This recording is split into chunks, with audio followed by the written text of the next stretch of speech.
Hello बच्चों, let's read this question. The question says, if electrical conductivity is found to be same in all directions through a solid, the substance is dash and this property is called dash. तो यहाँ पे हमारा की concept क्या हो जाएगा? यहाँ पे हम बात कर रहे हैं कि कौन से सॉलिड में क्या होगा, इलेक्ट्रिकल कंडक्टिविटी सेम होगी थ्रू आउट ऑल डायरेक्शंस। तो हमें पता होना चाहिए कि सॉलिड्स होते किस किस टाइप से हैं। टाइप्स ऑफ सॉलिड्स, हमारे सॉलिड्स होते हैं एक क्रिस्टलाइन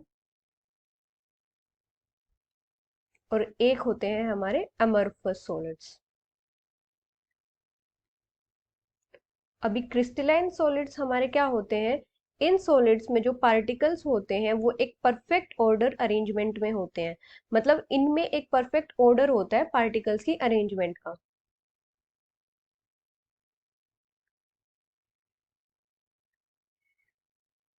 परफेक्ट अरेंजमेंट होती है और इनमें जो पार्टिकल्स होते हैं वो रैंडमली अरेंज्ड होते हैं।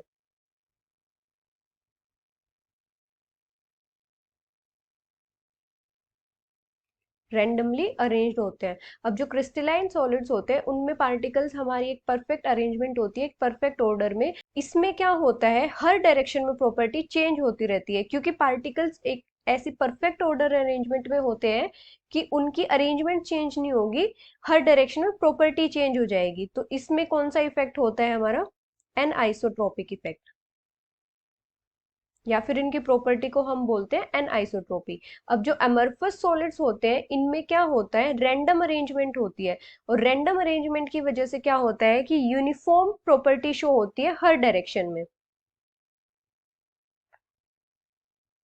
शो यूनिफॉर्म प्रॉपर्टीज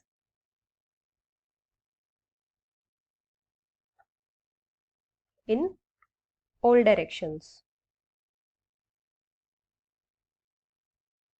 मतलब इन सॉलिड्स में हम किसी भी डायरेक्शन में चेक करेंगे तो सारी प्रॉपर्टीज जो होती हैं वो यूनिफॉर्म मिलती हैं, सेम मिलती हैं। जैसे हम इलेक्ट्रिकल कंडक्टिविटी की बात करें तो अमorphous सॉलिड्स में हम किसी भी डायरेक्शन में जाएंगे तो इलेक्ट्रिकल कंडक्टिविटी हमारी सेम मिलेगी और इस प्रॉपर्टी को हम क्या बोलते हैं, आइसोट्रोपिक इफेक्ट या फिर isotropic property. So the final answer is amorphous solids and this property is called isotropic. Hope you understood it well. Best of luck.